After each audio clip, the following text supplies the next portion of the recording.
Welcome to the third week of our Easter series entitled Possible. We know from the reading of the Gospels that the apostles, as they discovered the empty tomb and interacted with the risen Jesus, their mood and their perspective on life changed completely.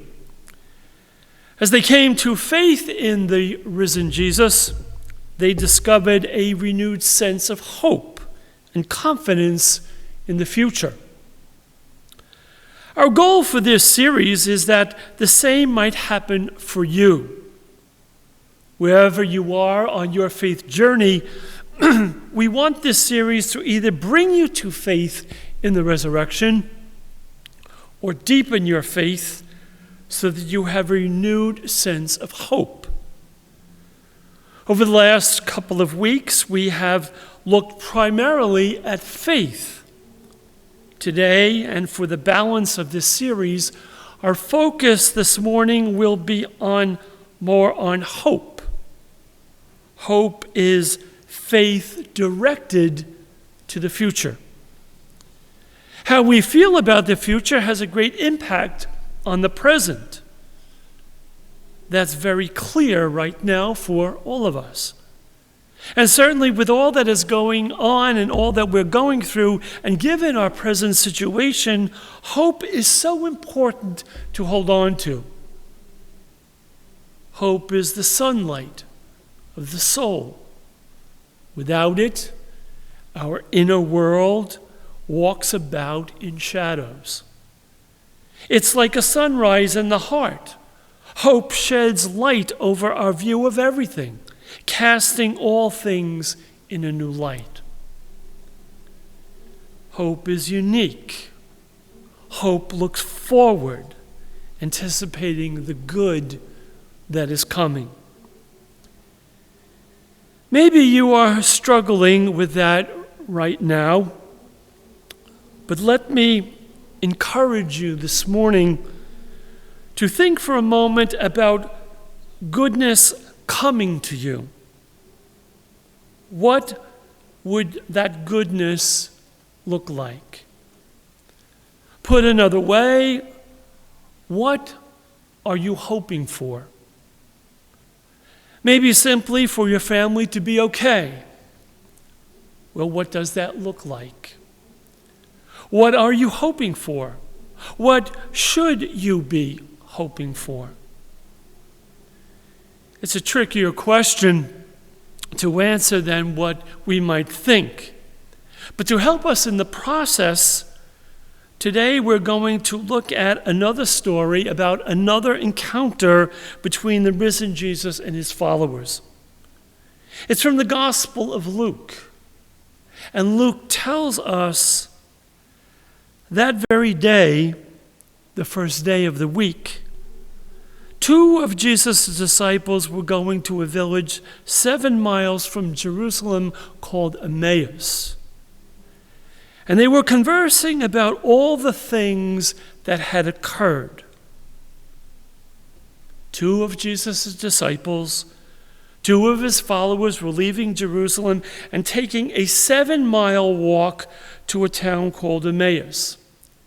And for people who live in Tabernacle, this would be roughly about the distance from here to perhaps maybe Chatsworth. It would have been a journey that would have taken about 2 hours or so to complete on foot. They were conversing about Jesus' triumphal entry into Jerusalem a week earlier, and then his sudden fall only a few days later, his arrest, his sentence to death, and his being nailed to a cross. They were walking away from the other followers of Jesus because they believe his movement was dead. They have to look for a positive future somewhere else. Like all the followers of Jesus, they had followed Jesus because they believed that he would make a difference in their lives that their lives would be better, but his death meant the end of that belief. Luke continues. And it happened that while they were conversing and debating, Jesus himself drew near and walked with them, but their eyes were prevented from recognizing him. This reveals the darkness of their minds and how little progress they had made in trying to understand what had happened. They were talking about Jesus, but they couldn't even recognize him when he was right next to them. This can happen all the time.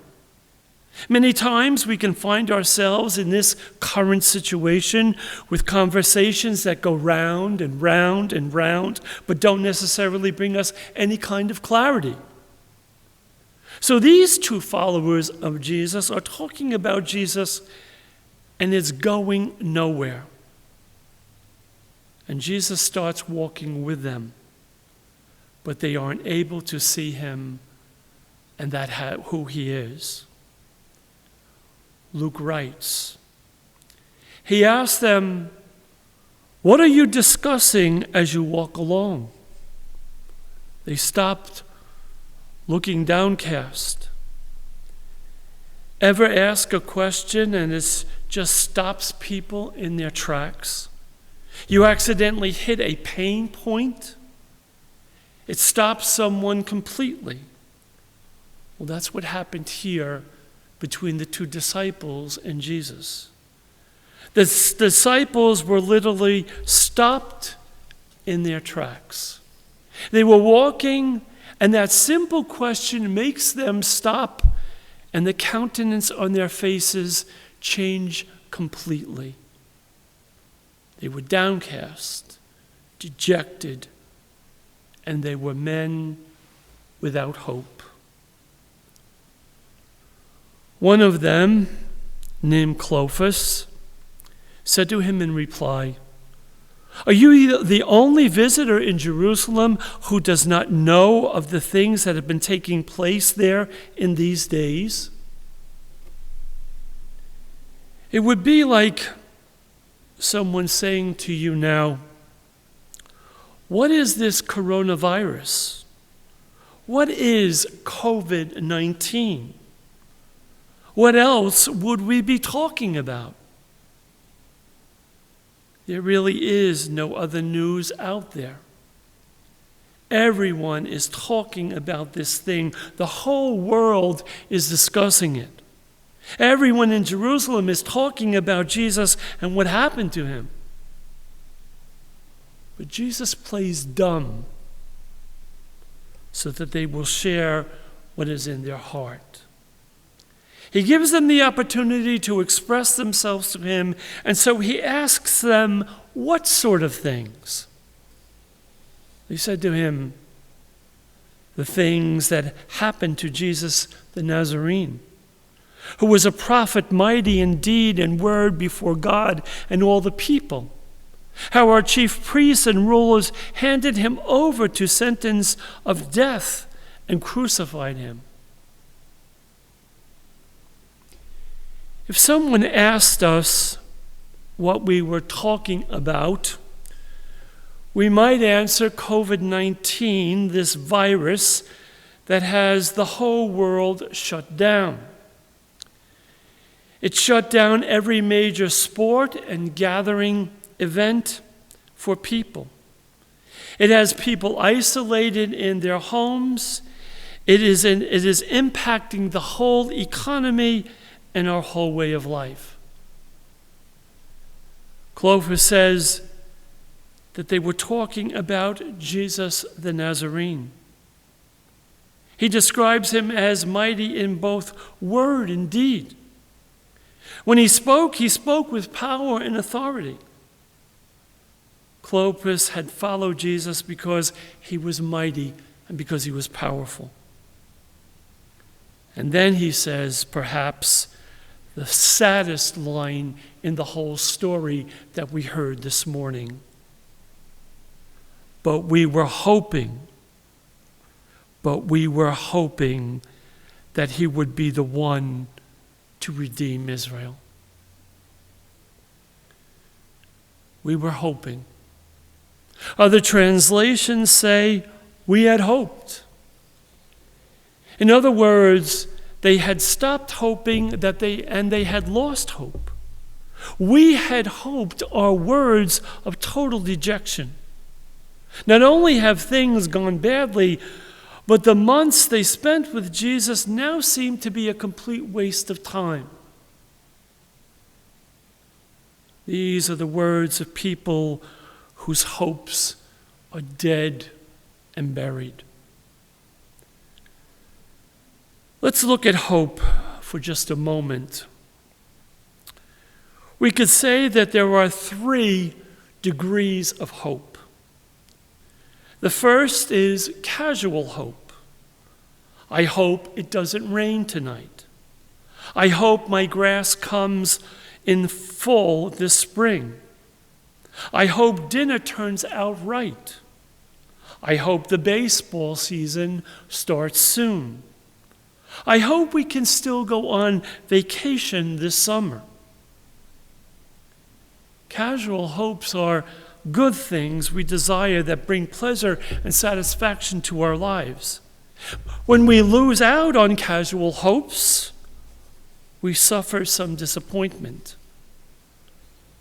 We might be in a bad mood, but we move on and get over it pretty quickly.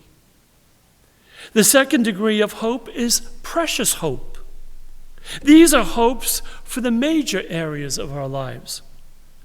You hope to have a great and life-giving marriage.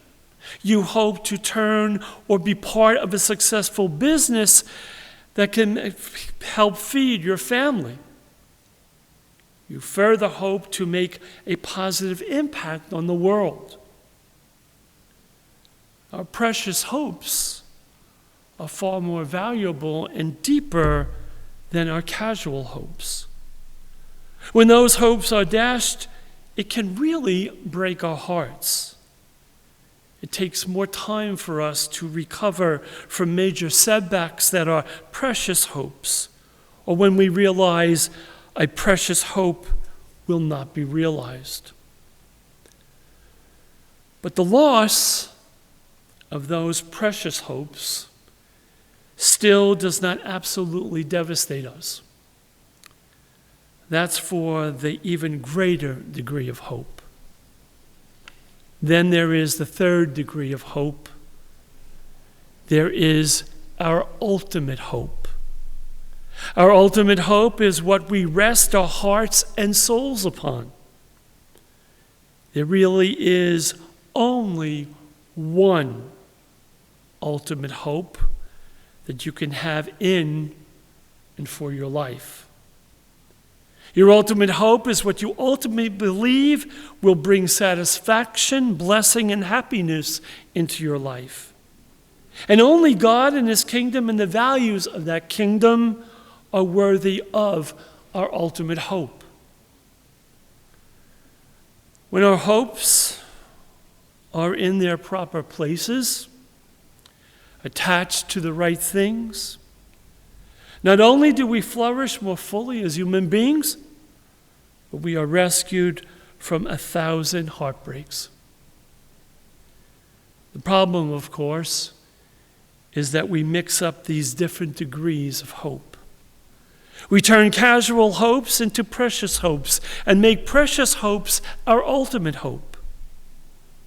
This is what Clopas and the other disciple had done. They were hoping that Israel would be redeemed. So many of the Israelites hoped that God would redeem them by sending a Messiah who would overthrow the power of the Roman Empire. It was a precious hope they mistook for their ultimate hope. And He said to them, "Oh, how foolish you are! How slow of heart to believe all the prophets spoke. Was it not necessary that the Messiah should suffer these things, enter into his glory? And then beginning with Moses and all the prophets, he interpreted to them what reference was to him. Jesus corrects them. He tells them that their hopes were out of order, that they were misguided. What you thought had dashed your hopes, the death of Jesus was actually necessary for your hopes to be fulfilled. You were hoping that Israel would be redeemed. You thought of the redemption was overthrowing the Romans. Your hope was too small. You were hoping in something that was much smaller than God's plan. In order to redeem Israel, the Messiah had to suffer and die and enter into his glory. The whole world will be blessed by Israel through the death and resurrection of the suffering servant. So they had been hoping all wrong. Their hoping had to be adjusted. They needed to make God and his promises their ultimate hope, not something so much smaller. As they approached the village to which they were going, he gave the impression that he was going farther, but they urged him, "Stay with us, for it is nearly evening and the day is almost over." So he went in to stay with them. So Jesus pretends like he's going on, but the two disciples ask Jesus to stay with them. Remember, they still believe that they are offering hospitality to a stranger. Freed from their focus on self, the two begin to listen to the stranger, to turn outward and invite him to dine with them.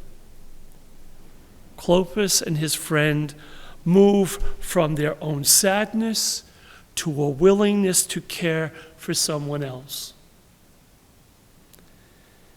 And it prepares them to recognize God's presence. And it happened that while he was with them at table, he took bread, said the blessing, broke it, gave it to them. With that, their eyes were opened and they recognized him, but he vanished from their sight. In the breaking of the bread, their eyes were opened and they recognized Jesus. As he says the same words at the institution of the Eucharist, they see that this stranger is in fact Jesus. The Son of God has been traveling with them all along. Then they said to each other, "Were not our hearts burning within us while he spoke to us on the way and he opened the scriptures for us?" When Jesus had spoken to them about the scriptures and put the story of what God was doing in a larger context, their hearts were burning within them. Hope was being restored to them and in them. So much so that they ran back to Jerusalem, which they had just left, to tell the others what they had experienced. So, what are you hoping for? What are you hoping for on the other end of this crisis? I encourage you to make a list of what you are hoping for on the other end of this crisis. And list as many things as you can think of. And then give each one a degree that you think that it is. Is it a casual hope? Is it a precious hope? Is it your ultimate hope? Then bring it to God in prayer. God, what do you want me to do with this thing I am hoping for? How does it fit into your larger story? Maybe, just maybe, this crisis that you think has dashed your hopes is a way in which God wants to raise up something far greater and far bigger than you can imagine.